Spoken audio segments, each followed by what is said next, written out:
Let's record her, Maggie. Hi, welcome to the show. William Martino will be running it and as he finishes his drink today.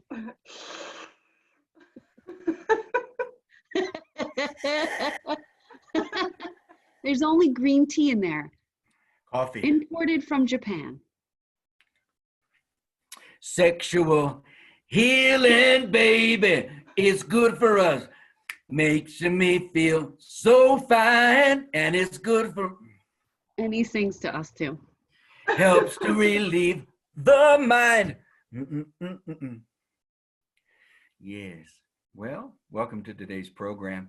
My name's Will Martino, and today we're going to talk about sex. We're going to talk about everything that's involved with that sort of thing. You might not think it's important, but you know, if you don't have sexual responsibility and sexual strength, then your brain eats your digestion and your brain eats at the tissue. Your sexuality is of such vital importance, it's near impossible for me to explain it. The foundation of Zen, the foundation of yoga. In the Old Testament, the eunuch says, when being asked about whether he can get blessings or not, he says, how can I get blessings? I'm a dry tree. Why is he making a direct relationship between not having sexual energy, being a dry tree, and not being able to have blessings in the Bible? Maggie's a Bible thumper, so I just... the Bible. Not really. She's very open to new ideas. Actually, she's one of the key components of our Qigong Mastery class. We all work together to find out more understanding of how these things interweave. Yeah, so in every tradition, if you are not sexually healthy, then you're fucked.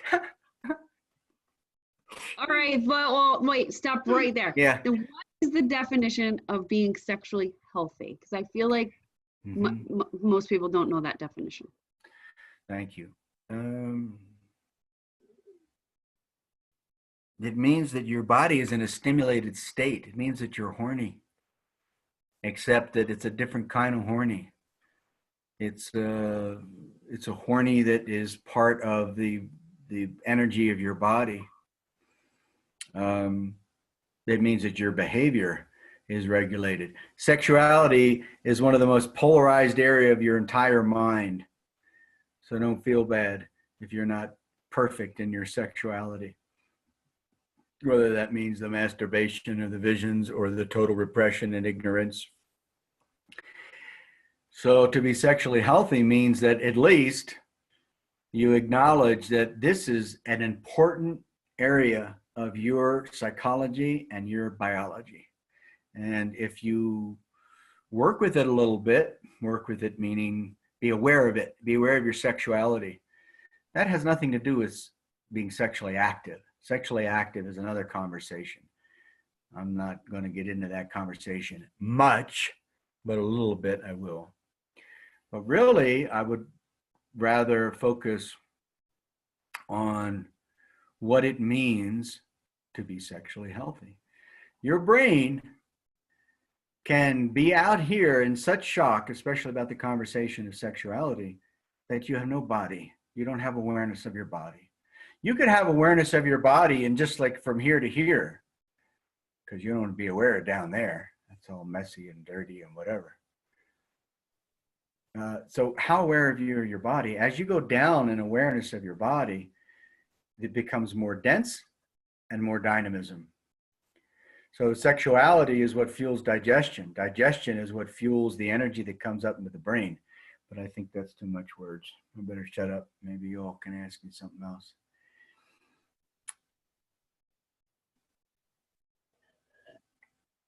Well, I would definitely say that a lot of people are probably not sexually healthy because there's so many, especially Americans right now, that have digestive issues.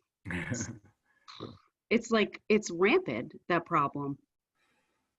So what you're saying is if we focus on sexual health, then our digestion is going to heal itself or become in balance again. Well, the difficult thing about really deep conversations is you have to be careful about you do this and you'll get this, because Hmm. as soon as you start saying that, the subconscious will say stuff like, oh, I'll prove that wrong. So, Hmm. what you want to do is just be very, very clear about fundamental ethics of life, and realize that we're all sexually traumatized, man too, man and woman, everybody. Was that from our culture? Like most being It's American? because it's such a attractive and repulsive area Mm. that the stuff is always like a woman's vagina, for example. All the guys are going, "Can I get in there? Can I get in there? Can I get in there? Can I get in there? Can I get in there? Can I get in there?" That's kind of like what they do when they talk to you. That's what their brain is doing. It's a biological thing. They got the Audi with the hydraulics, and you got the innie. So the Audi is going to the innie, and the innie is attracting the Audi. So the woman is going, "Yeah, I'll wait for you." And the man is going, "Yeah! Bonsai!" So this is the biology of the energetics of who you are as a human being. If you want to be beyond that, then you're just not being real. So you don't have any time to not be real. See, no matter how good we do life today, we're still a terrible failure. Why are you laughing at me? No, it's just that was perfect. We just don't have any time to not be real. Like it's Yeah, time to be authentic and just yeah, talk about what's nature, right? Because I feel like what you're saying is just a part of nature. It happens with the birds and it happens with fox and deer, and it's just that and we're it talking happens about. exactly in those crazy dynamic expressions that I did. That's exactly what my biology does towards a woman, and that's exactly what your biology does towards a man. And if you try to shut off from that and recognize that it's not there, then you're going to be perverted and Mhm. distorted and whatever. If you recognize this is part of what I am, now maybe you can get some management in there. And in every tradition, it's the base of fuel. If you don't have that base, even if you've had operations and the ovaries aren't there and stuff like this, or no testicles or whatever, but if that awareness of that central gravity, that's near the center of gravity, right? If that's not there in a healthy way, you can't really have a chest and a head. Having a head and a chest without that means that you eat your tissue. I don't know if that makes sense to you. I don't know how to explain this well enough. I would never talk about this because it's such a difficult area to even talk about. But now I know Maggie's health depends on it. Your health depends on it. So I have to talk about it just as your friend and try to get out fairly unscathed, because this is some deep stuff. So we were saying authentic. We don't have any time to be authentic. I wanted to put a comment on the end of that, meaning that no matter what you do with your morning, afternoon, and night on this day, you're still going to fail miserably. So, grace is more important than law. That's the beauty of religion, all religion, but religion is so distorted in its presentation and understanding that nobody gets to enjoy religion, because most of the people in religion have bastardized it so much that that's the last thing anybody wants to do. And the whole world knows that people in religion have mental illness. The whole world, except the people in the religion. So that doesn't mean that these things, these religions and so forth, weren't founded in amazing, wonderful, super wisdom. Two best-selling translations in the world is the Bible and the Tao Te Ching. Tao Te Ching is the Bible of Taoism. The scriptures of Taoism. So those are the two top books translated. And time is centered around Jesus, So the human being has this experience of religion as the top. You go to war and kill people and get killed, and what are you doing it for? God, family, and love, supposedly. So these really are the biggest things that are going on in the world around here. but we're not able to refer to them because the mind is not teachable. We don't do teachable. We do belief and shut off. That means you have to be destroyed. Because if you try to shut off, then you have to be crushed. Because the universe is bigger than you, including other people's beliefs and everything else. So if you want to invite extra war into your life, be non-receptive. And then that non-receptivity drives what? Drives the brain down to the balls or the ovaries. Because when you're doing this excessive brain thing, you're taking away fertility. Do you know that male fertility has gone down 1.5% for the last 30 years? It's an epidemic. If you look scientifically and you read into it, look into articles, you'll see that's a scientific fact. Man's serum testosterone level was like 750 30 years ago. Now it's like 300. So male erection problems and male fertility problems, that's like the whole world now. A bunch of 18-year-old kids that have erection problems and crazy stuff like this. So and I don't know if you're tying all this together because I go so fast, but the intellectualization beliefs, you know, what we're supposed to do, if that's shut off from education, you know, because education's everywhere and then education is in wise people, then you start to suck the digestion dry and suck to try to fuel more power that you can be separate from others. And that ruins your digestion, your sexuality.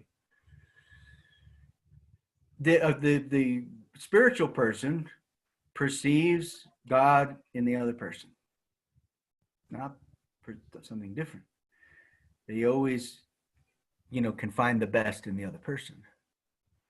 And this drives the attention downwards and builds sexuality.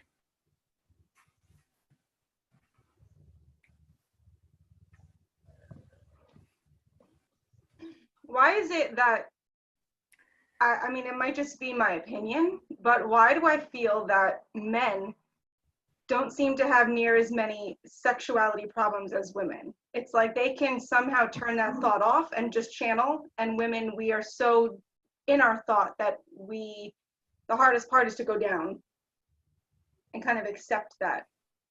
Great question. I'll pretend to know the answer in that it's emotional. There's more of an emotional connection for the sensitivity of the flower woman, in my chauvinistic way of looking at things. And so that sensitivity, if it's locked into emotion, then it's locked into psychology. A man is like a microwave, a woman is like a crock pot. So if you try to turn a woman into a microwave, she's not going to like it because there's no cultivation, there's no tenderness, there's no, you know, you got to stroke the hair and then put some flowers in there 3 days beforehand if you're going to get some good nookie. Otherwise, forget it. And if you just want to do some getting off, that's actually not reasonable. Getting off is another reason for no male strength. I mean, I talk to young men and I'm astonished. I've never in my entire life ever heard young men talk about any kind of sexual like disconnect or whatever. And I believe this is because the man has this microwave idea of, you know, just touch it and grab it and get off and now we're cool. You know, and that is, it doesn't create any more semen. So the semen for the man is created by the intimacy that the woman is asking for and the patience and the cultivation and things like that. And when man's, since they're so surface stimulated, because that's our wiring, when the man just goes to quick ejaculation and surface stimulation, then they become, you know, no testicles. Then the woman has to take over the male role of being powerful because men have less than half the balls than they did before.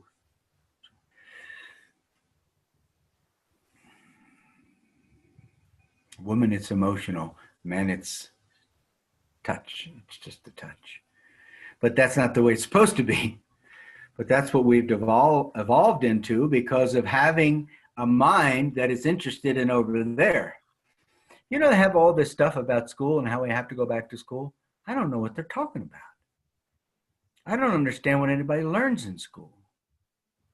I personally, I don't know. I know that sounds ignorant, and you could talk to me about it. And you know, I come from a very educated family. My wife's educated, but I can't really grasp what you learn in school. I don't understand the value. So if you learn about this, which is what we're supposed to do, then you're not seeking to make a widget, or your whole job is not to do good or shine good for the other person. Your job includes the intimate world of emotions and the self of what you're learning today with the purpose of life. Oh, Mom.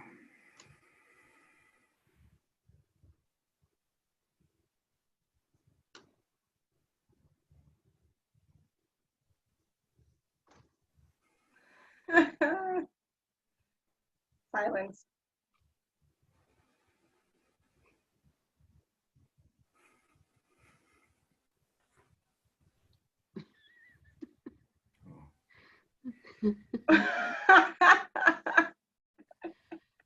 So, what's the best way to rebuild or to begin to build our sexual health?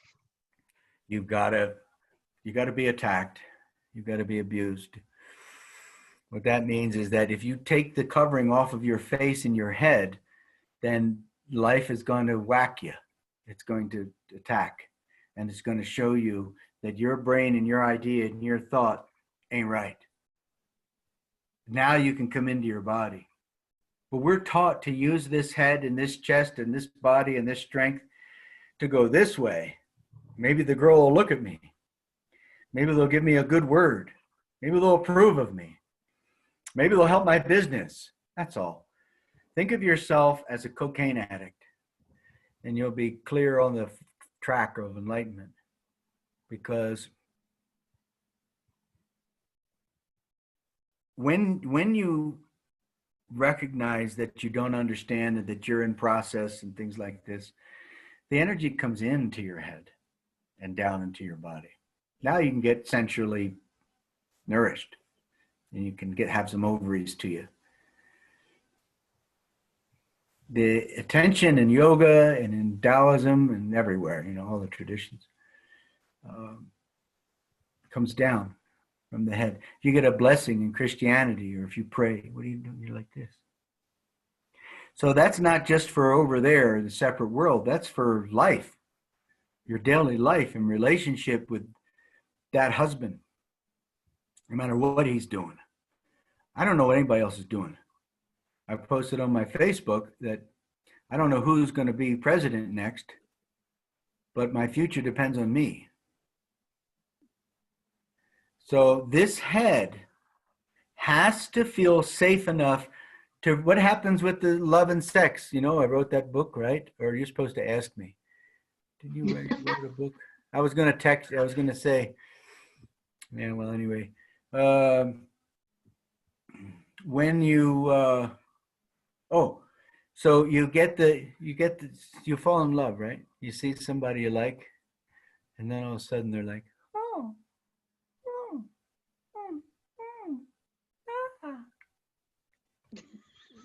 wouldn't you be attracted if I started talking this way with you? I mean, That way? No. Maybe only Teletubbies.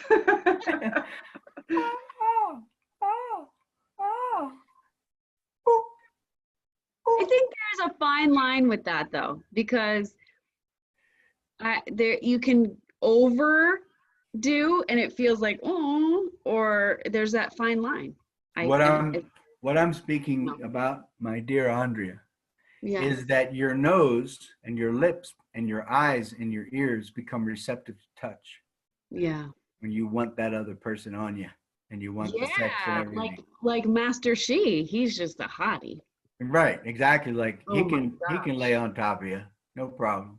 So when just looking at him, like, oh geez, he is so there's just something about him. Is that what you mean? Do you think he's I don't better even looking know. than I am? Just watching his TED talk. So that's enlightenment. You asked, how do you get your juices flowing? Okay. You have to be receptive to these people and these circumstances so that they're come into your face.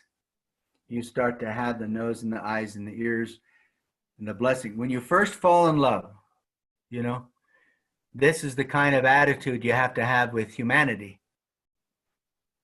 This person is my last chance to be healed. This person in front of me. How am I going to listen to her? How am I going to do it? What do I have to do? Smack myself, discipline myself, humiliate? I don't know what. But I've got to try because it's my only chance. So if my nose and my eyes and my ears and my mouth and my centers receive you, accept you, because you're already emanating healing. You're emanating energy. Then I start to build up. My balls drop. You build up in mortal rooting, they call it in Qigong. You build sexual strength. And that sexual strength is for you. It's not for your partner. It's for you. It's not for your fantasy of that guy we're going to pick up for Maggie at the bar. It's not. It's for you. Okay? So the idea of sexuality and sex behavior and the masturbation and the orgasm, that's another world. We don't even have this down yet. So let's understand about this. Then sexual behavior we're going to touch into. But first we have to understand how do you do rooting? Yeah. First is turning your senses on, because most of us are right? The falling in love senses is, I guess, what you're saying. Appreciating Yeah. the sights, appreciating the sounds, appreciating the faces, appreciating the circumstance. Who did it? Took the mayor to the monasteries the other day, and I got her into places that nobody can get into but me. And the best is the Tibetan guy, through the roof. And he was talking about something to do with the Dalai Lama, and his teacher was the tutor for the Dalai Lama. And he said, if somebody hurts you, if they hit you, then you say, oh gosh, is your hand okay? Then you're really getting somewhere.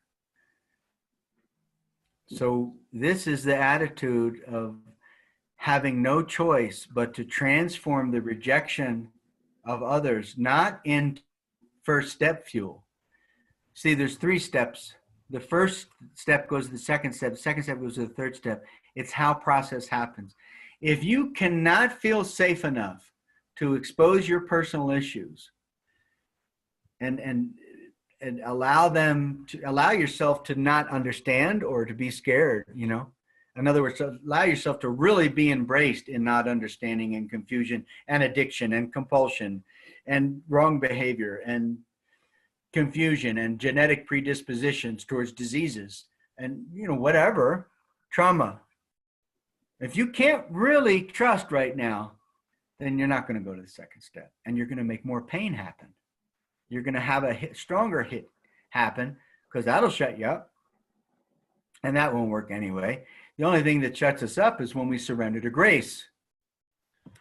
Wish I could look at you and talk. I have a question when it comes to that, because I think coming from a place where it's easy spiritually with the love of God and grace to kind of do that from here down. And then when you hit the sexual area, I feel when you've been through trauma, how do you know, what is the feeling that you're going to get when you know that it's okay to let go in that area? I mean, I feel like that's our personal area to keep safe. And healthy. So it's hard to kind of differ between the two. Like, okay, so I've let go, I'm feeling the senses, everything feels good, but then that comes in this like force. No, wait a minute. And I think it's not even just women that have been through any trauma, but women in general. Like you said, we go to the bar, and it's just the nature of the man and the woman, and we are kind of taught to keep ourselves safe Because if we completely let go, we're just kind of letting go. And I don't know how to go between the two. You connect the circuit in your body from the perineum to the spine. So when you have sexual feeling, because you have become receptive to the horse, for example, you know, something that's sensual, sense-ul. So you've got eyes, you've got ears, you got nose. Andrea locked onto this at the beginning a year ago or something. I remember she said something about lock onto each sense. And I was like, oh, I'm glad I taught that so I could hear it. Because you have sensual nourishment for the nose and the ears and the eyes. And so now you have brainstem convergence. Okay. Now you have sweet taste in your mouth. Again, this all happens just like love and sex and falling in love and the first kiss and everything, but it's part of life. So now you get down through here, you get down through here, and you get to the sexuality. So in this audio, I put on the Qigong site, I think yesterday. This man who I was the cook for was raised on Wudang Mountain. So one of the primary tenets of yoga and Qigong and Zen and everything, but you really see it pronounced in Qigong as a fundamental immediate teaching, that when you're stimulated down there and you have that energy, you have to connect the circuit. Practice not losing your mind, but connecting the circuit to your spine. Ooh, that's very nice. Practice not losing your mind, but connecting the circuit to your spine. Now you're going to discover a secret to life that all religions talk about. That energy is the fuel for your emotional healing. It goes up. Just like the orgasm would go up. It starts down there and then it's like, oh. Well, that's what's supposed to happen in meditation. But Andrea, you can't get it unless you receive first. So who are you going to receive from? Who do you trust? You see, so ministers, bad word in the world.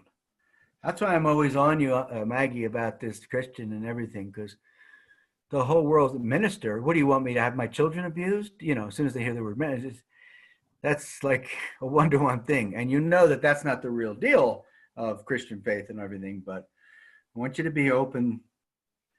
I mean, that's my selfish desire. I don't know why, but to the reality that God and Jesus is speaking everywhere. Go figure.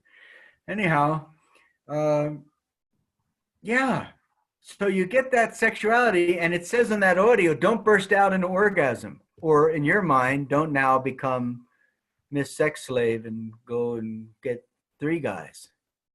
Because if you have a lot of sexual energy, you know, and women have actually more sexual energy once they drop down, because they're like the flower that's opened up, and they got to attract that pollen. And that's a draw. That's out in space. The man is just like a little rabbit going. The woman is going. So once you activate that thing again, you know how hard it is to get that desire fulfilled. All you got to do is go to the supermarket and look at the guy for 30 seconds. That's how easy, that's how much power you have to be able to make a man have sex with you. That's about how easy it is for a woman, average woman, you know, not pretty women like you. Then it's even, you know, for both of you, if you wanted to, even if you consciously have shut off from that knowledge, you should know inside yourself that it is that easy for you. So now if you go doing that, then you're in trouble. So what do? You shut it off. Shut it down. Sew it up. Keep it done. Just keep it there. Let it be there. And that's when the Catholic starts abusing boys. The priest. If you do that. Or that's when the guy thinks that the young girl is the great sexual stimulation, because they're budding. They have a lot of sexual energy. Nobody has a lot of sexual energy. Not a young person, not an old person. When you start to use it responsibly, you recognize that that power is part of a loop of energy and that it has to be self-contained. If you shut it off, that's when perversions and distortions and weird shit come into play. If you create it so that it's part of your life, you realize that you don't have enough energy to repair your brain. Where does the energy come from? From your sexuality, your digestion. That's where food comes from. The power comes in, digesting the food, and then it builds the sexual vitality, and then it loops up. So in yoga, prana and upana, the descending current and the ascending current. So we're learning about the descending current, and then you're saying, well, what do I do with it? Once that descending current starts to become close to creating sexual magnetism, what do I do with it then? You connect it to your spine, and you start to endure stimulation without surface orgasm, or stimulation without externally sourcing it. You start to abandon yourself to self-coherence, self-sourcing, self-realization. And that means you're no longer in the world of, you know, you have to have this sexual experience, and you have to express this out there. So you become a stable power source that then realizes it's just magnetism, and it's to be used for responsible purposes. So that's different than shutting it off. So when you're using it for purposes, I mean, I'm speaking on behalf of women that don't really say they don't have a husband or they don't have relationships at the moment. It can still be used for your own, like you said, magnetism as we build up. So it's okay to have the feelings, and it's okay. You have to have the feeling. Yeah, if and you not try to and shut you off don't and have the feeling. That's when Right. you're calling up Andrea and being like, let's just have a couple tequilas at the bar. No big deal. Your subconscious, and that's a lot of Christianity too. The subconscious has this idea of not sinning. So actually you're secretly one of the bad sinners with super perverted ideas or super whatever. That's what happens with repression. So you have to have sexual magnetism. Think about it. When you're sexified, when you have like a sexual, you're ovulating, you know, you're just like a whirlwind of influence right then. You know, you can like do your thing on the radio with the person, with whomever, whatever, working in the garden, you know, whatever you want to do. That's when you've got power. When you don't have power, you're forcing it. Power at its base is sexual. That's its most dense gravity. So when that's gone, which it's gone a lot for a lot of people, you're in a lot of trouble. And now you're going to really beat yourself in your head to get down back to your earth. But if you realize that things like, you know, you came in this world alone, you're going out alone, you know, all you have is yourself, kind of, sort of, you know. Now you can find the earth. You can drop down. If you can do that, then now you have more of that loop of power that you can express in ways. That's how you heal people in martial arts. That's how Dim Mak functions, being able to hurt people with little tiny little things. It's because I have a lot of that. Because I have a lot of that I have more power than the average person with the martial thing, even though or healing people, even though I'm an older person. It's because I don't have as many external orgasms. It's because I'm not interested to cheat on my wife. It's because I realize that I want to grab it. Oh, no, wait. And, you know, I try to work with it a little bit. But if you shut off from it, you know, you're in a lot of trouble because there's no root for your brain. Makes sense. It's the root It of makes your sense brain. because it's like it sounds to me that it's what we need. So it's the creative energy of Oh, I know everything. what you need. No, you know what I mean. It's the creative energy. It's like that's what we It came is. from. Yeah. And so that's how we're creating our life. All the everything that's happening around us, this illusion of our life is coming from that creative force. But we're taught that that creative force, like, oh, that's not good, don't feel that for, or that's shameful or sinful. And so it's like your creative force is sinful, so you Yeah. bosh it. And I think Right. we're also taught not to squash it, but that we should do something not right with that creative force. You know, like we're taught to do the wrong things with the creative force instead of, like William was telling us to, you know, it's part of us. Use it for our internal healing, not for another person, or to receive, to use it for the right purpose as well. Think about the guy with the orgasm. You're making love with a guy and he has an orgasm. It's all done, right? Mm-hmm. And you're just getting warmed up.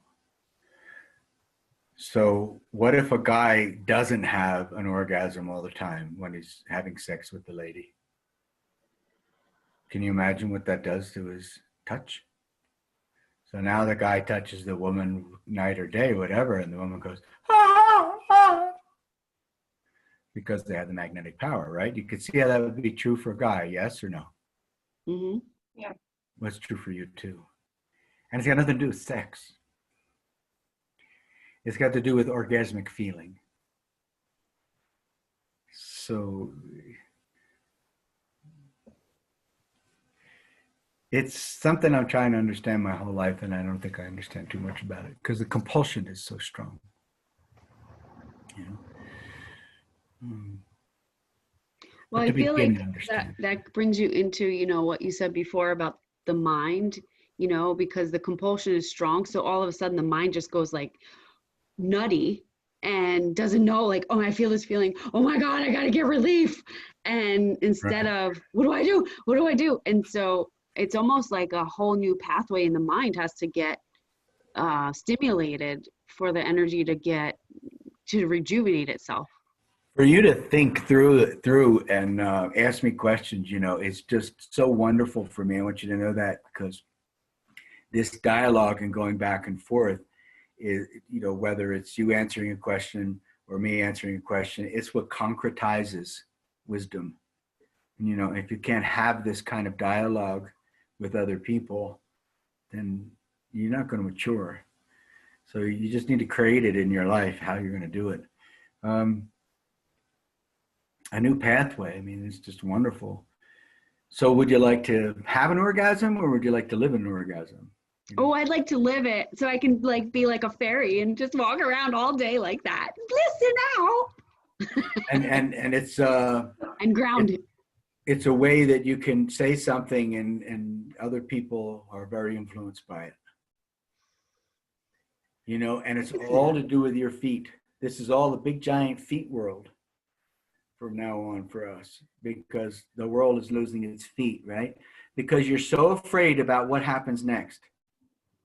And let me tell you, this isn't new. You've been so afraid of what happens next since you were 5. As soon as you're about 4 or 5, from then on, that's it. It's all external. Everything is external. I got to go to school. I'm so glad I have no idea what school means anymore. I have to, you know, do this. I have to have sex with the guy at 16 or whatever it is, because that's what you do. There's no internalization of power. But where's the kingdom of heaven and all the traditions within you? So what we're trying to do is to fortify our experience of happiness. And we think that by externalizing our awareness and having a surface orgasm, for example, now we'll get into the sex talk. That we're going to have relief. But what if you take it deeper? Women have a gland. It's called Skene's gland. Now we're going to talk about the sex. But remember that before this, I'm talking about how to have the capacity for proper sex. And that's the root. Sex itself is, you know, the flower after the plant's been growing forever. Like sex between two people, it should be the product of emotional intimacy. not the product of wanting to get off. You've allowed that in your life, especially as women, so it's deranged your brain and made you cut off from sex, or like, oh, let's just go get some. Let's just use this drug and feel better. So the whole world of sex is not part of life anymore. So you have a Skene's gland. You're supposed to ejaculate like a man. There's a fluid in there. And the whole G-spot thing, if you do enough research, now it's such a deep matter that you'll see both sides of the coin. But if you look up Skene's gland, they'll say it's P, they'll say it's wrong. It's not. I've been studying it for 30 years. In every ancient culture, the man is not having an external orgasm all the time. Therefore, he's always got superpower. That's a lot better than the other way, which gives you Alzheimer's and the rest of it. And the woman has the G-spot massage and, you know, the emotional intimacy for 3 days or more, and squirts, does the external ejaculation out of this gland. And, you know, some women have this white milky stuff. Right? But either way, there's a gland, and it's called the Skene's gland, and it's just like the male prostate. And it builds up in fluid. Now, I've had my fingers inside a woman.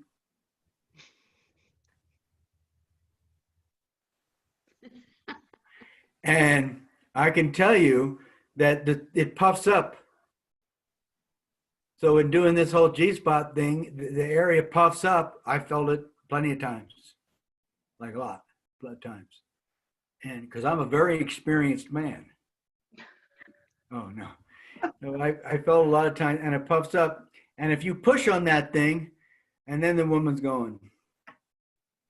But in the beginning, the woman does not have this unless she can relax.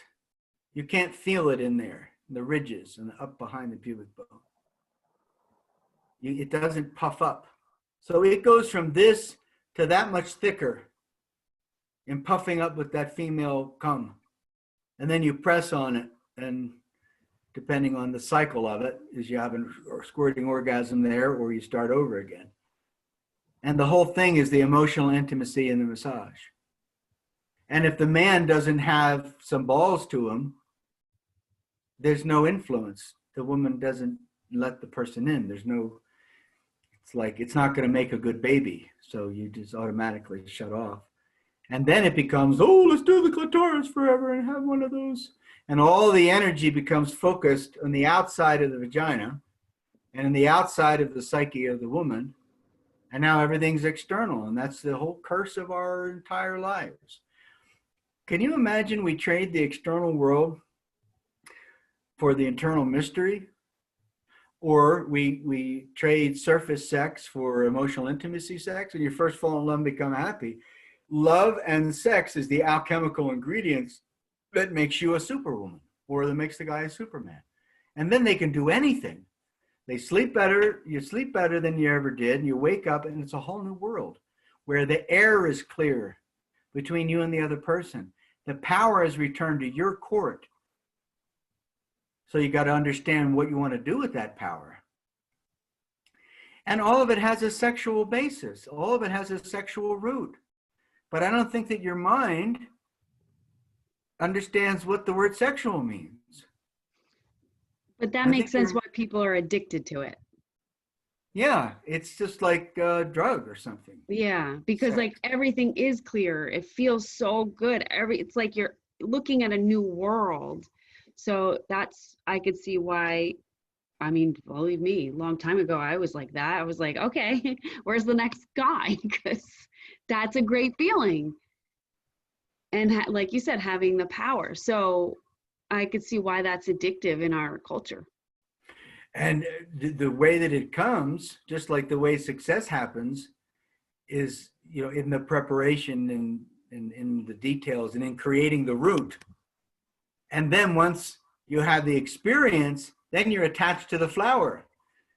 It's like as a man being attached to the fascination of a woman's breast or a woman's body or something. You know, do I just want to touch that and see that? Yeah! But actually, I know that there's more to it. that this is not what I think it is. There's a whole person and a whole emotion and a whole no power and deep dark need and negative energy behind all this surface thing that looks so great to me on the surface because I'm programmed that way. So if a man were to understand that a woman is, like the universe, just like a man is like the universe, then you could have a better approach of humility and respect and honor.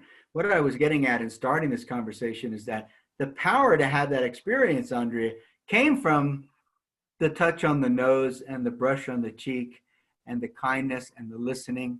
That's where you got the power in your body because it went in and down.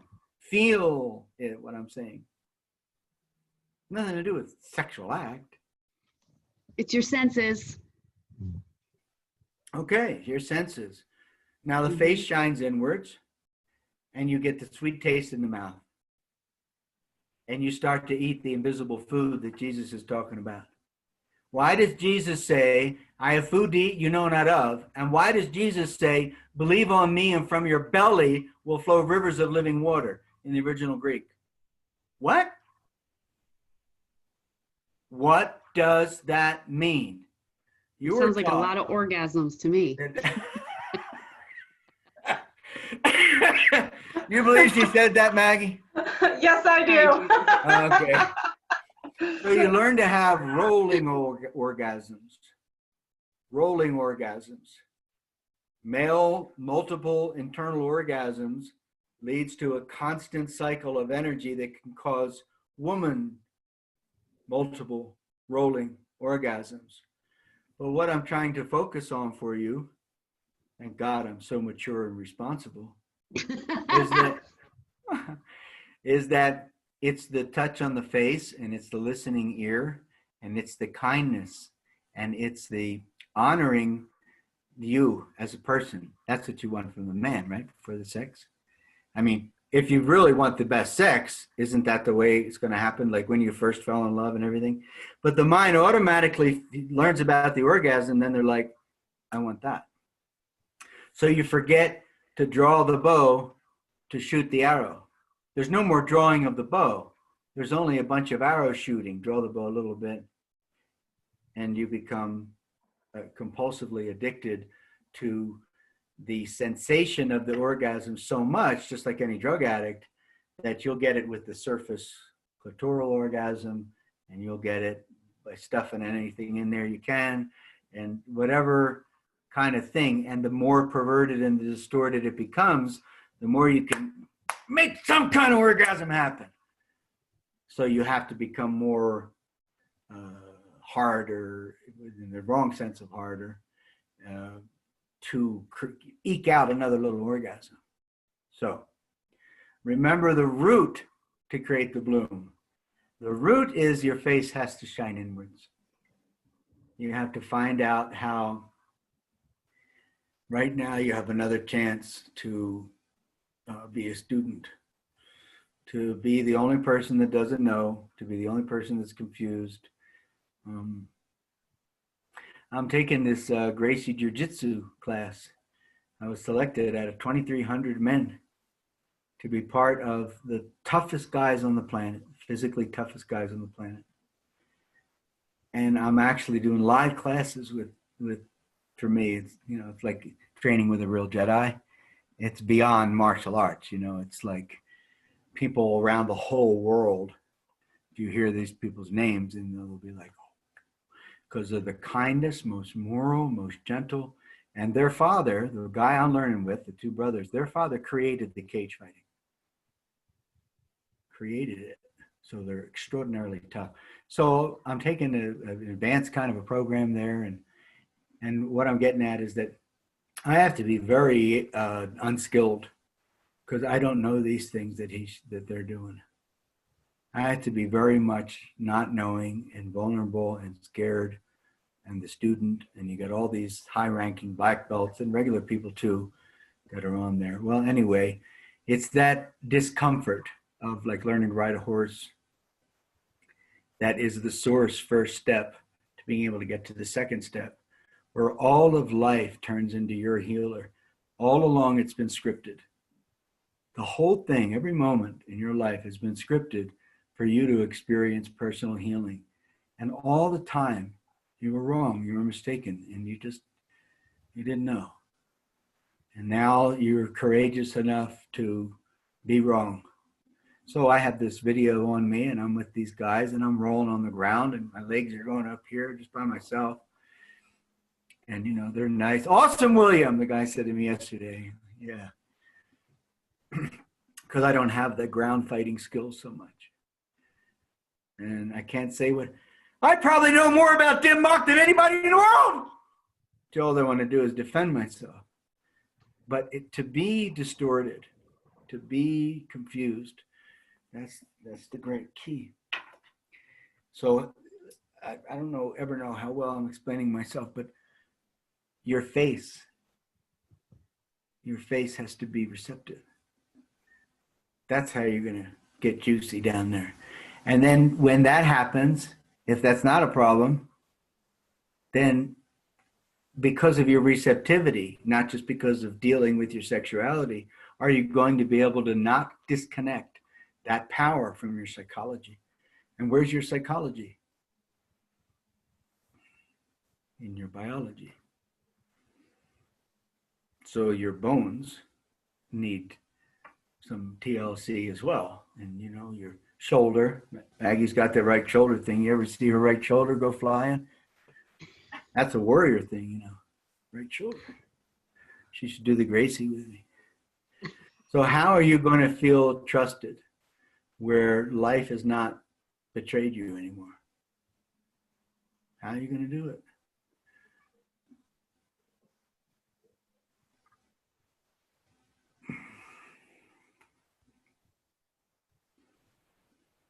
Just got to go back to your favorites list and give your senses a blessing.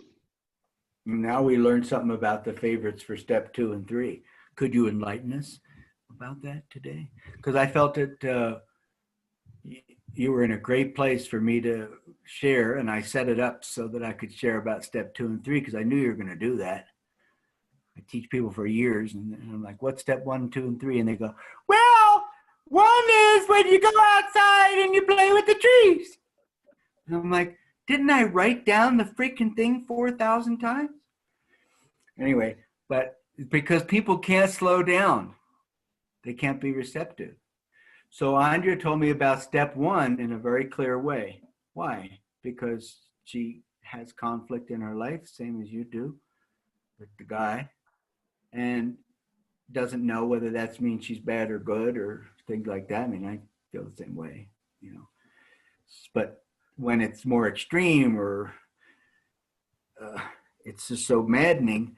And so I know that she's got the thing, and you do too, Maggie, and that's because of the good Christian teaching of, I can see where I actually don't know where I'm wrong. It's hard for me to do that with, you know, people at the store or people, my children or whatever. But in my private time, yeah, I can see how that's true. So you both got that. What about step 2 and 3? So step 2, I don't know what you said, Andrea, but I wasn't so happy. That's step 2 and 3. Oh no, I said the senses. You got to give your senses a blessing. Your ears, your eyes, your nose. So and go here's to your the thing that I'm favorites trying to list. get through all the time. And Maggie, you can relate to this, good because of the Christian thing. But still, we need to learn more about it. It can only, this is advanced teaching, but what time do I have? It can only happen with darshan. Darshan means the energy of a master, because nature is non-cognitive. So the problem is the cognition, the psychology is flying around. It won't stop. So if you follow the instruction of step 2, where you're going to lengthen the breath more each time, and one of your key sources that you're getting to is like actual person. You can do Jesus. It's got to be an actual person, but I want some physical people too. But that's another conversation. But whatever, you know, actual words and actual people. When you do Amaji audio, Padre Pio audio, Tibetan Master audio, Taoist Qigong Master audio video, Jesus, God, Holy Spirit, steps to salvation. What's one of the steps? The main thing, justification, substitution. It means that you're not even you in God's eyes. You're perfect. So you've got to get to the place in the third step where you're transcend. There's no thought and there's no breath. That is the key. If you don't get to that, then you don't get relief from your own mind and your own energies. So the second step starts out with the senses, and then it's got to go to people. You should have a community of saints, a community of saints of all traditions. I think if you do one tradition, then you're automatically wrong, so that you're probably going to have some trouble in your mind. That's my belief. How can you do one tradition? It's not logical. Anyway, try not to kill me, Maggie. I'm very small. Oh, speaking about small, and the main thing about sex is, don't let him say size doesn't matter. Oh, no, just a joke. But you get to this community of saints, you know, and logic is going to bring you to psychologically proportional meetings with these different ideas. Like Mother Mirror, she sits there and stares. Lena and I looks at her for 5 minutes. It changes everything. All she's doing is looking at you.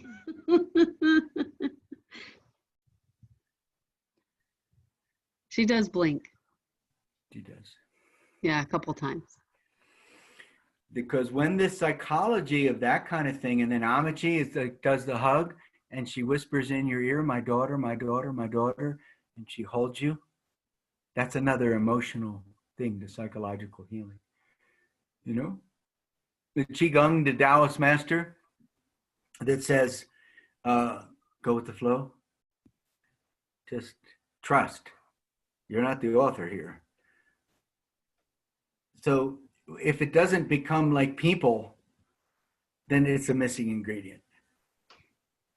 Because when it's people and you're cared about as an individual from different psychological standpoints, you know, the Padre Pio, the Catholic thing, which is the Christian thing, some version. Now you've got this God. You should get to God. Nature, people, God. Nature, people, God's God. Because when you're here with nature and you're enjoying the air, time slows down to conscious coma. It's a rule of the game. Rule of the game is that you're going to go into this super slow mode. So if it doesn't happen, I want you to talk to me about it. You know, and then I can say, yeah, it takes my whole devotion to get to 2 minutes of it. But that 2 minutes, pretty darn great. It reminds me of like eternal life and stuff. If you can have that experience once a day, you're clear. When you do nature, you see this field of mountains and stuff. People become there because you can see them. So if you're seeing nature right now, then what happens? You start to become a participant with it. You merge. So your brain becomes receptive. Your centers become receptive. Does your sex become receptive? I hope so. All of it becomes receptive. You slow down. The second step is you slow down. So you slow down in an embodied way. You don't do it with thought. And as far as instruction, you'll have to forgive me. The instruction is going to be infinite. You are not exhausting my instruction. I do it day and night and in my sleep and forever. If you think you're going to exhaust my instruction, I think you're mistaken. I'm just saying. Now, it doesn't have to be me, but it has to be somebody. That's what I'm saying. Because if you don't get to that place where it's somebody, now you're just with nature, there's no psychology. But when you open up like this, you start to see that, you know, these people are there. And what I found is it's a real key to psychological healing and psychological health, which is kind of what we are here in this body and mind. I don't want you to only have peace without your mind and body. That's not going to work. That means you die. I want you to have peace with your mind and your body being protected. You see, you've got the chance to have protection. Somebody, some kind of energy or something, you know, like from the horse or whatever. Me sometimes can go there and nobody can get through. I'll hurt them. They have to not be allowed, you see. So you're protected. So when you start to contact people, it becomes different because it's a tangible physical connection that you have. And so I mentioned certain names. There's all kinds of names, you know, it's a study of a lifetime. But then that gets you to gods. Then you'll see that people have created gods, or gods have come through them, however you look at it.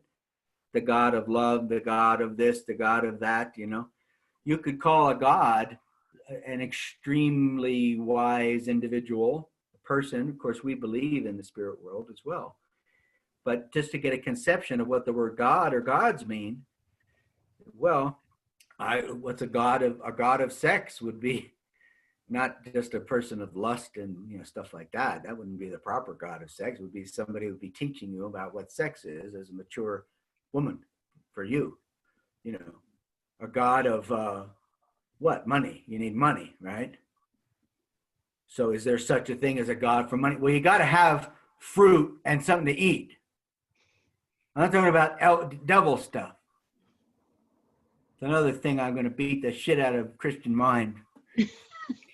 Everything you say, they become, he's talking from the devil. But, you know, I'm just talking about how you just need some fundamental resources. So maybe if you met, say, a person who knew how to do online marketing, right, for some product or some service, and they're like your friend and they like you and you hit it, and they could tell you more, and they, you know, that could be a god of leading to resources. Resources is probably a better word than money. All right, so you have this idea of gods. That means the people that can specifically help you in specific ways. So Qigong masters, you know, I'm not a master of anything, so you don't have to think that I'm saying that. There's no way I think that I am. Now, that's people. People is this alliance that you have as an option to be able to receive from them. Then back to sex. Always comes back to sex, doesn't it? So now you have all of these powers, all these people, they all give to you. If you want to create more pain because you're too afraid to feel that you're not good enough, then you're going to create more pain. You don't need to do it. You can experience grace. You know, the beauty of Christian grace.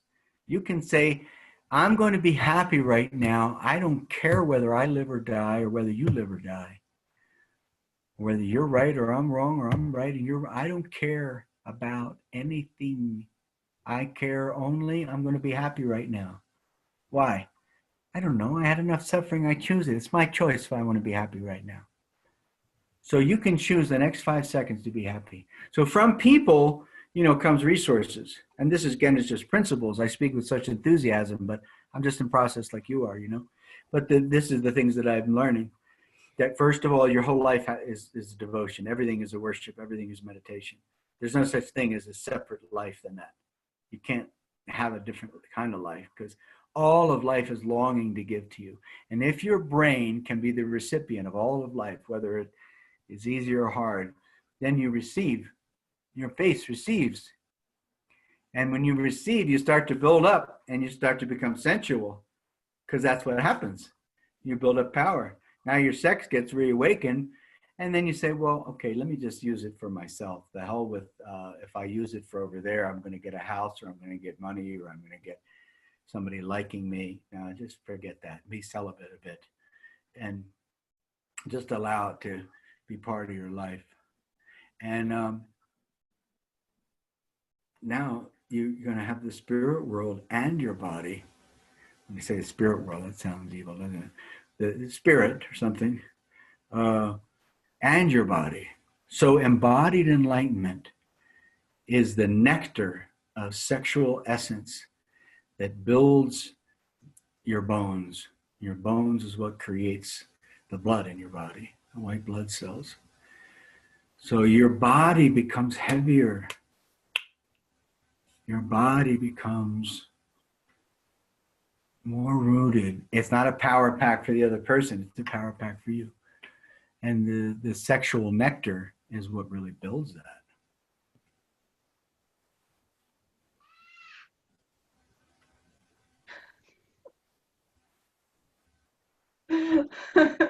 The sexual nectar you keep in and not create babies with, because that's a whole nother topic. I hope so. Well, Lena says, she didn't want a baby, but I don't know about that. No babies for me. I'm way too much of a baby already. Yeah, you just recycle it. How do I explain it? Wait, I gave you both that book, Cultivating Female Sexual Energy. Yes, great book. It's got weird things like put an egg up there and squeeze it in. But it's just like the Kegels, But everything is based on just your own time to feel into your own biology. And just don't think that you're going to have to speed up to do something to take care of external matters. It's just not true. You have to slow down.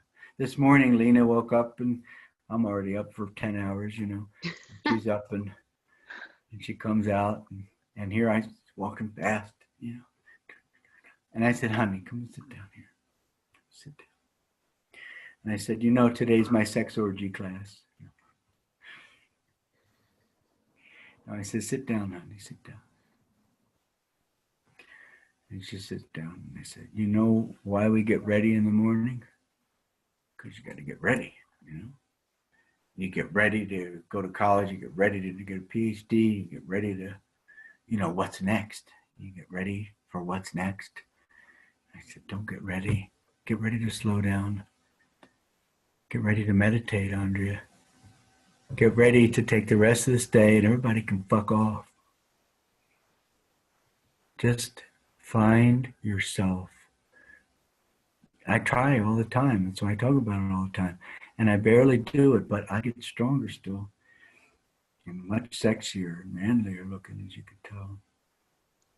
No, but as time goes on, you have the chance today to do that. You can go out into the yard today, Andrea. Somebody's telling you that you have to do something else and you have to stay strong and keep up. I'm telling you, as your friend, that it's all a lie. If you relax, the whole world's going to come to you. They will ask you for your time and your energy and stuff like that. That's what will happen to us, Maggie. Us, Andrea. That's what will happen to all of us, because I'm not there, But I know the principle in the map. That's what will happen to us. If you can bring your spirituality into your body, and if you get so hornified that you got to sit on a lamppost, okay, whatever. But the thing is, a lamp post so you can light it up. That's what I thought of when I looked at Maggie. I don't know why. I don't know why. I think she kept saying, because she kept saying, well, what happens if you want to do really bad things once you get really turned on?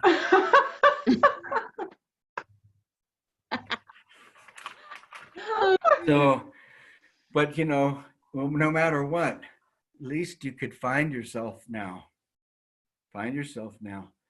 You don't have to be wrong or right, about, you're not going to be perfect, right? I can't do it. So, but I'm just advocating that you could try again this afternoon to go ahead and find your body just for yourself, not for masturbation, not for the lamppost, not for the whatever, just your own body, just to find it and to be okay with it. As long as you could do that, then I think that you're into this step towards living beyond your body and mind, so that you can be a conduit, like you're pulling strings when you're working with your body. And then it becomes easier to make another right decision to change a habit, whether it's the habit of denial, or whether it's the denial of license, the habit of license, whatever. I think it's And if you- important to know too that as a woman, I think like when you said to Andrea, you can go out in the yard, you can do this, you can. I think that we're living on a list of to-dos. We have to do, we have to do, we have to do, we have to do. And I think this has changed in my life in so many ways because this has become something I have to do. So like you said that, sometimes I wake up in the morning and I'm like, I have to do, I have to do, I have to do. And I do say, I have to relax. I have to make sure that's in my to-do list. And it's just become, it's hard for a lot of women to stop and say, I have to do this, I have to relax, this is how I'm going to get better. But it really does work. It really does, because we're lost. We've lost ourselves. And it'll come back. But It's back right now, just as soon as you say it. Yeah. And I think It might be a allowing lot. yourself to say the sexual part of it is hard for me because it's something that I feel like I have to fix and I have to talk about and I have to do, but you just made it so much easier. You just have to relax and allow it all to come back in, and then it will do itself. I don't have to do something to fix this. Oh, I I'm have sure to you'll be just doing do it yourself. What did you say? Was that Satan? Did you hear that, Andrea? It's funny because I didn't even hear it. Satan just came out of your body, I I'm think. like, Andrea and I heard it. It was like that. It was weird. You should have heard that. We'll see it on the recording. What the heck? Yeah. what's that say? You know, you need to be there for your children. Like I need to be there for my cat and Lena and you both and other people around, you know.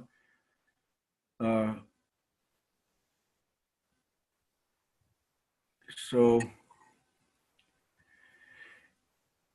to be able to do that, like to drive so much, Andrea's driving so much to Oh my help Zen out, like 4 hours a day or something.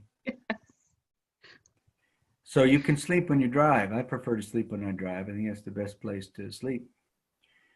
As long as you're very, very aware. In other words, if everything becomes a meditation, Mhm. the timing and the tool, it's gonna be there. It's some kind of a faith. Faith is what? The substance of things unseen, the evidence of things hoped for. So you're not doing the drive as a thing for over there. You're doing it for a thing that's here.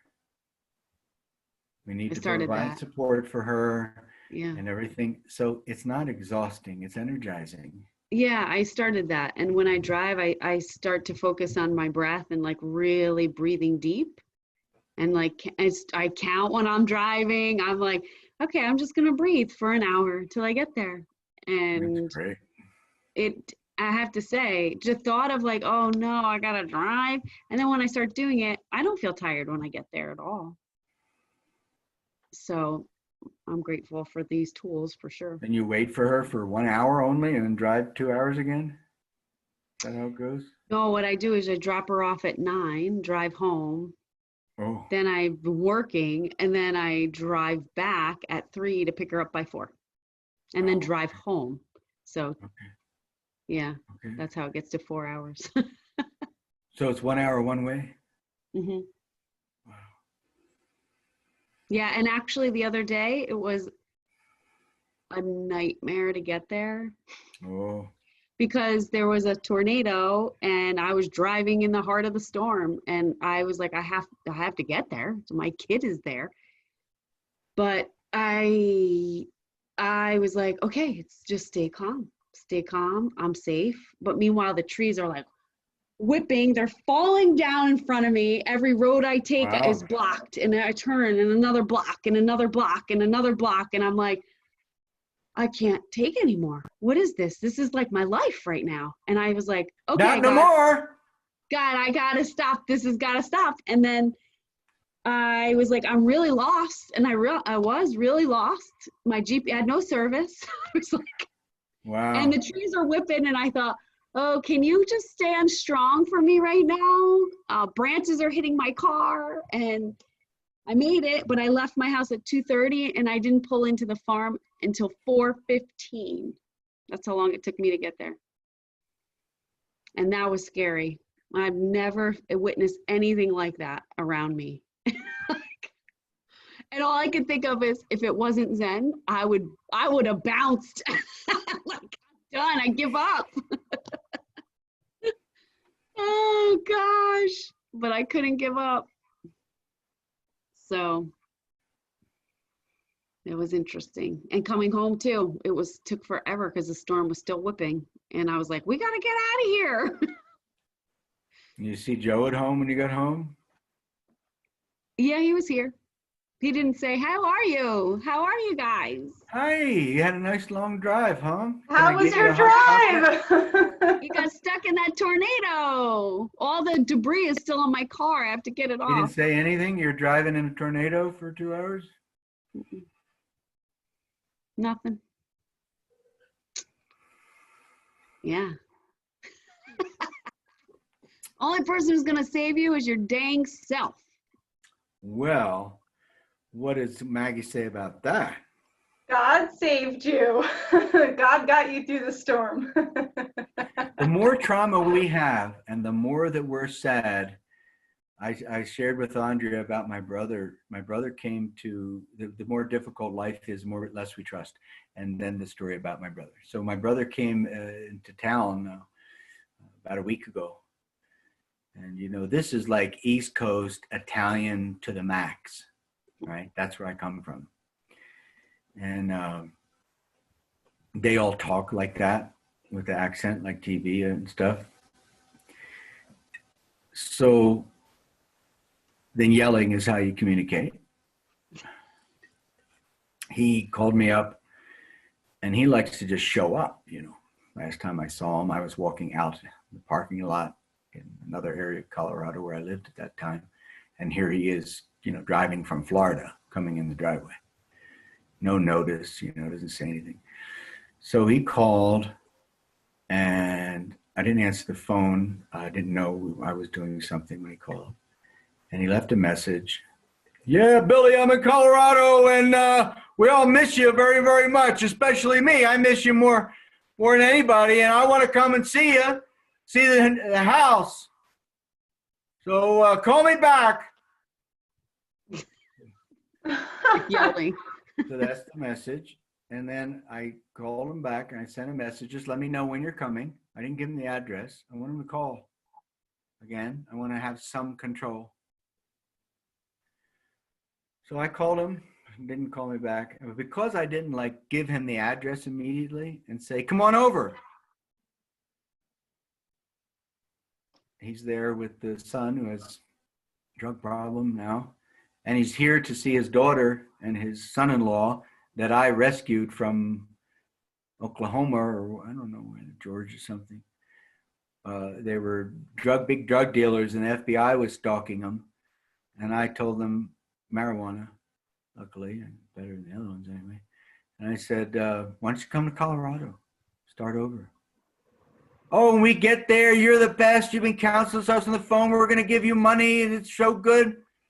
They came here and they have a whole new life. They have a beautiful little family. They're probably selling drugs under the table or something, marijuana.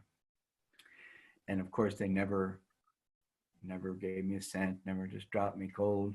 No more William counseling necessary because they have their new house and they're not wanted by the FBI. And now they can grow marijuana illegally and transport it to wherever.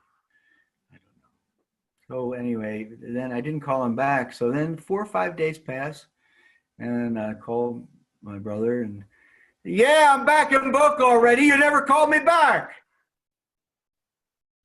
And so then he told my mother, and there's still interest about the will because, you know, they made a ton of money, my family.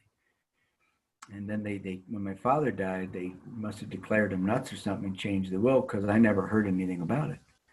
I was supposed to get $700,000. And so maybe some of that's still around, or all of it, I don't know. But anyway, my brother and my sister would love for my mother to not believe in me, but none of them believe in me anyway. So now they don't really want me to communicate with anybody, because God forbid I might need some money or something.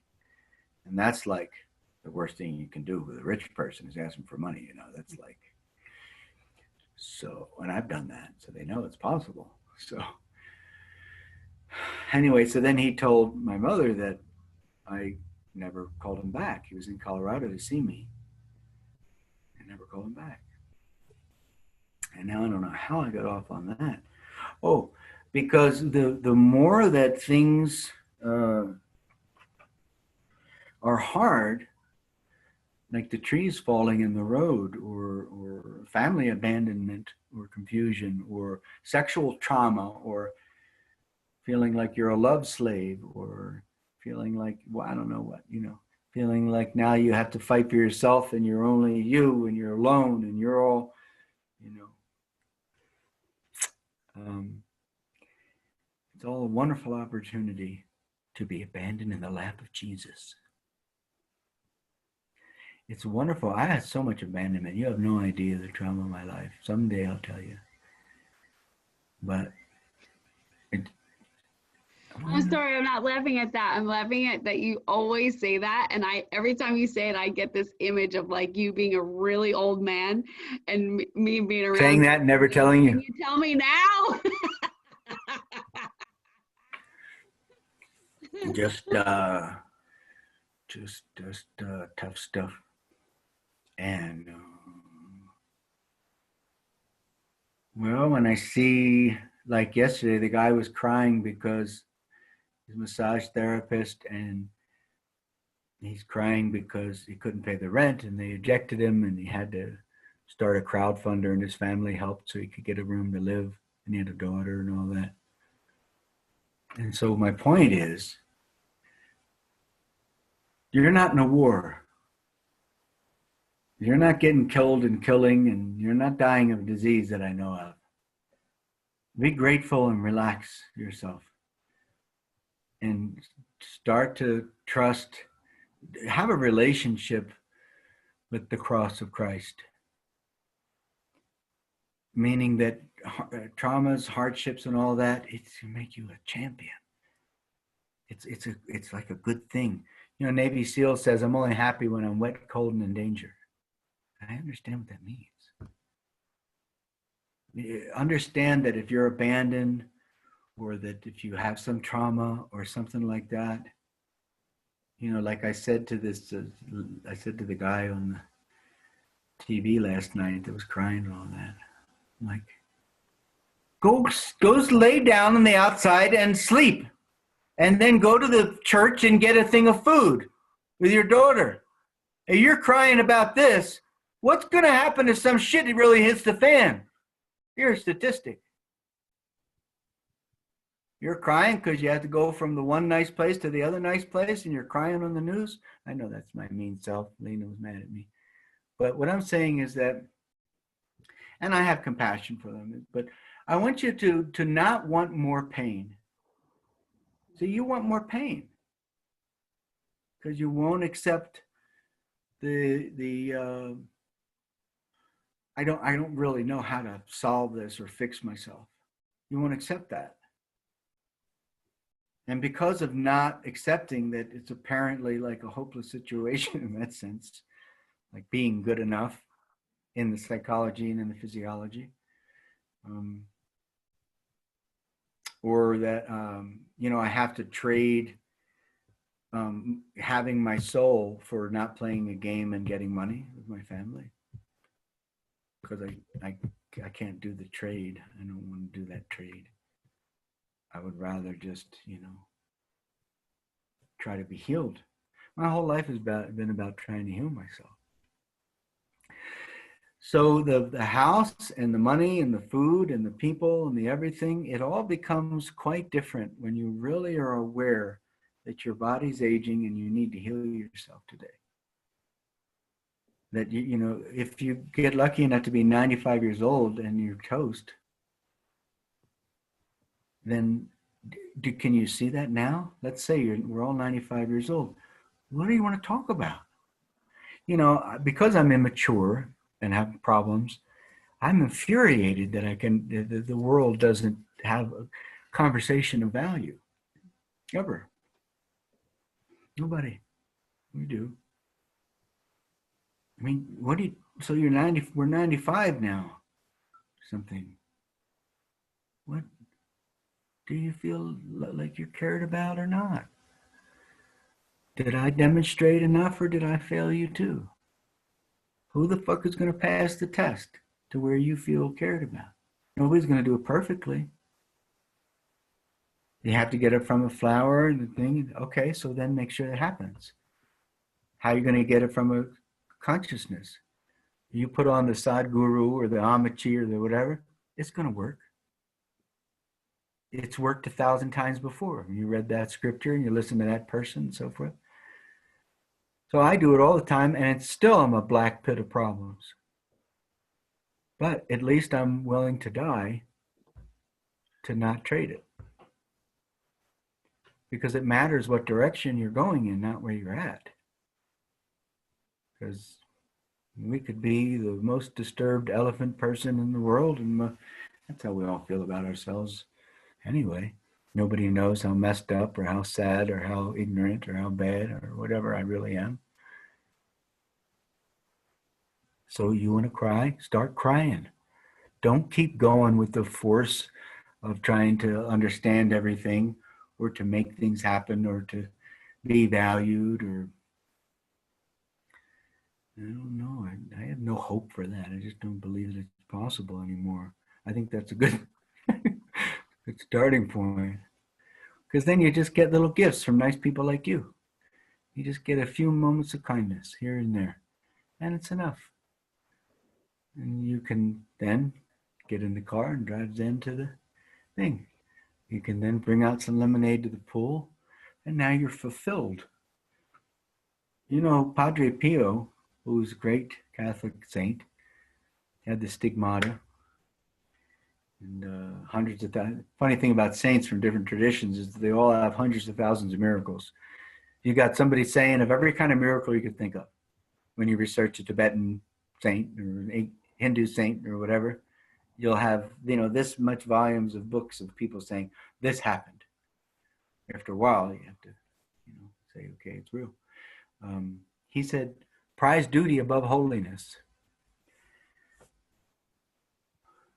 I never could understand what that means, but I'm getting a sense of it now.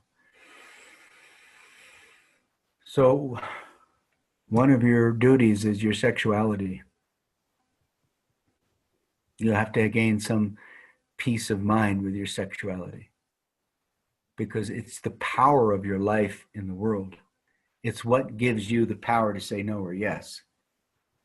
So if you have no sexuality, or as soon as you touch with your mind, your sexuality, you're just going for the lamppost, whatever it is, whichever direction, you know, wherever you're at in this scope of things, you can try again today to just be aware of your sexual nectar and have that part of your body, and not, it doesn't have to do with lust and it doesn't have to do with orgasm. It has to do with feeling good.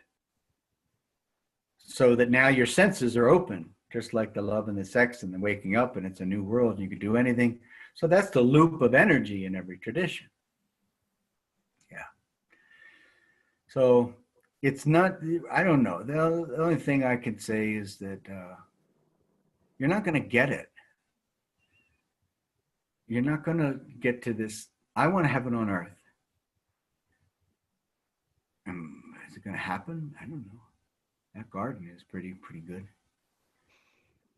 The pool, the horse. Just enjoy that and leave the rest go. The whole world can go to hell. That's not my problem. You see? You don't want to go to hell because that's what everybody says is the end thing to do. Because they can't feel their own pain. So they have to go to hell. to feel the pain. That's our problem, right? So you've got a step one, but the step one leads to step two. It doesn't lead to mental obsession, to where now you just constantly have no hope and everything. No, it leads to step two, where you get to the place where you transcend everything. And it's wonderful. You can have contentment. You have to choose it. Contentment is not when I figure it out, I'm going to be okay. No. Contentment is a choice that comes from step 2 and 3. And it is the mental antiseptic and the silence of the mind that brings everything back in perspective. And you can see the damage you've done to yourself. You can see the damage that was done to you. You can see the fears of the future. You can see whatever, but you don't quite care. I mean, it's like, whatever. You choose to be happy because you just said so. With that smile, Andrea, don't ever forget that. I'll be in bad shape. If you don't remember that, then what's the use? You have nothing for me. You have nothing for anybody. You want to become so sorrowful and so self-judgmental and everything that you lose that natural expression that has blessed a million lives. We're both like that with a smile. But you know, Andrea, you know that there's a lot of magic in the joy and the love and the smile that you have there. Maggie, the same thing. So you want to trade that for something else? I have to make money. I have to do that. I gave up millions and millions of dollars to make sure that I didn't give that up. And I sure as hell am on the same situation today. And my family stalks me to kill me out of the equation. No question, because I'm a threat to the addiction. Anyway, I'm definitely happy about this. Happy about marrying some Mexican gal from one of the poorest areas of Mexico. I mean, that's more fun to me than anything. I just love saying that. And the family goes, what? Huh? I'm like, okay, now you get the fuck away from me? What do you want me to do next? You want me to start an orphanage in Uganda? Okay, I'll do it. Yes. All right. What do you think, Andrea? I think you should start an orphanage in Uganda and Orphanage? There's You said orphanage. I don't know why I said About orphanages and orgasms all at the same time.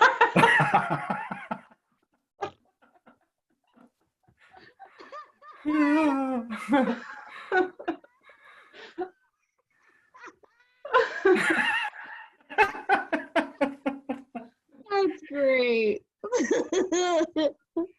Oh shoot.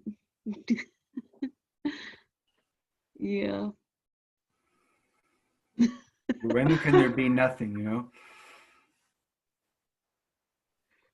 Oh, That Mother right. Miracle does the nothing, right? Mhm. You notice as soon as I go into meditation, you go start yawning, right? That's what everybody does. You know, in TM Land, the Guru of the Beatles, you hear people snoring. Because as soon as you realize how fatigued you are, you just blank out.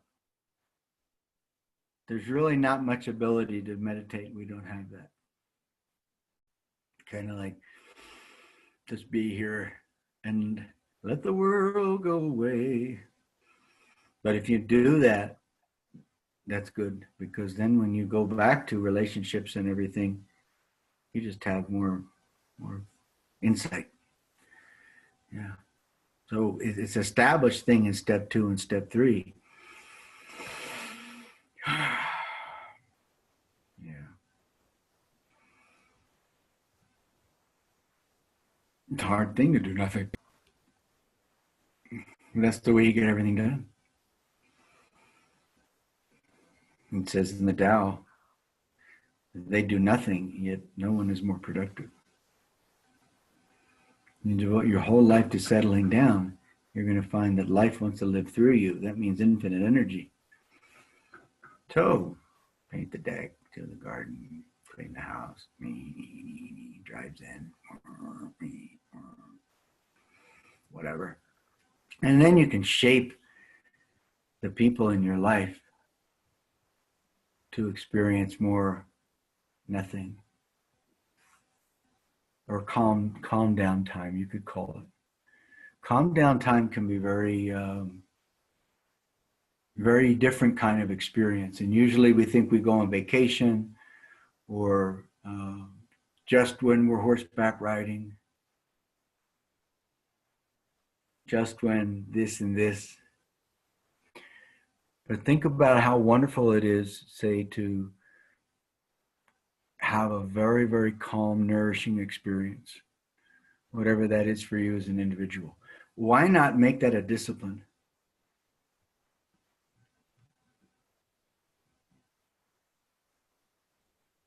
Discipline cures.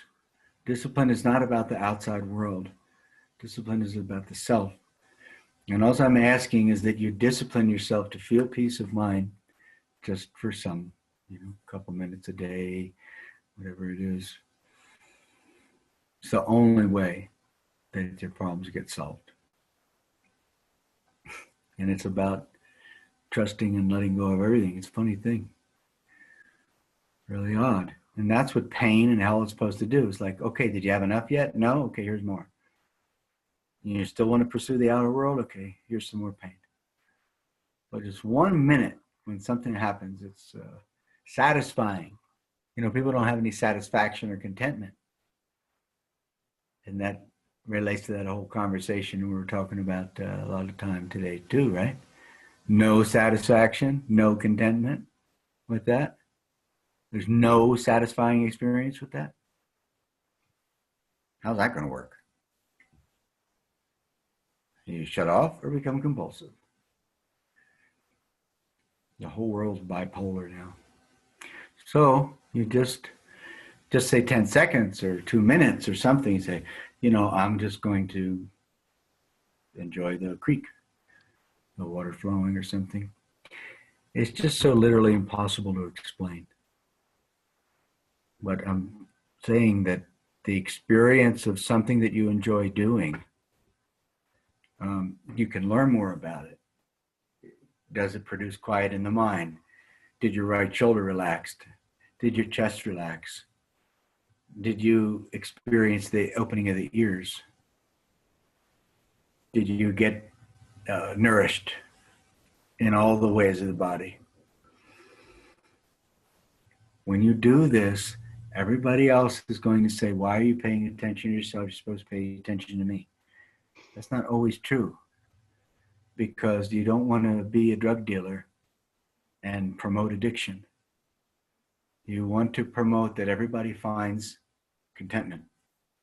And sometimes you have to deny the cat. Like the cat goes out in the morning, because I'm up real early, right? And the cat wants to go out real early, and then he goes and he howls for the girl over at the other places, So I'm like, one of these neighbors are going to come over. So now he's not allowed out till 9 o'clock. So he's circling me and meowing and everything. But it's going on for many, many, many, many, many months. I don't know, the whole year really. And so that's enough. I can't do that. I want him to find some contentment with that part of himself too, rather than just give himself all away, just to create little cats. He's got to learn to have some contentment with that feeling. So even though he's bothering me while I'm trying to do my devotions and stuff in the morning, walking around, I'm being strict. And I'm saying, you have to wait till 9 o'clock. But I say it in cat talk. It's like,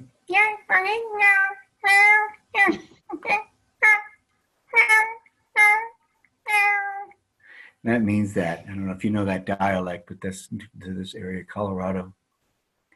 And so he finds his contentment where time stretches.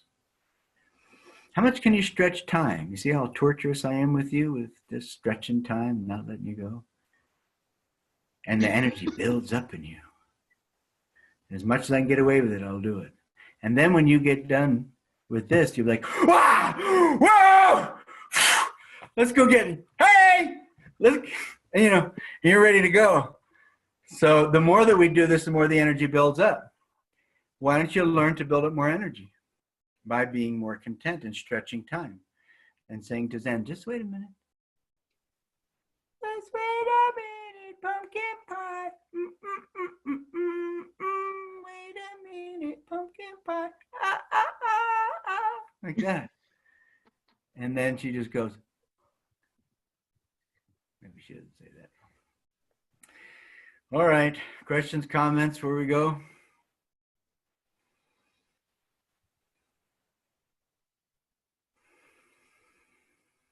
I don't think so. You covered a lot. That was good. Mon plaisir, mon ami. What town do you live in, Maggie? Milton. Milton. Look out, Milton. I hope so.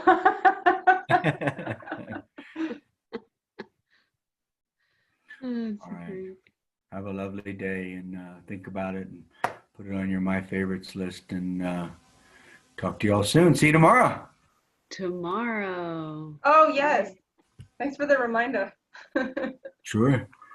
We're Yeah, gonna train. thank you. My pleasure. Bye. Bye. Yes, ma'am. Right Bye. away. Bye.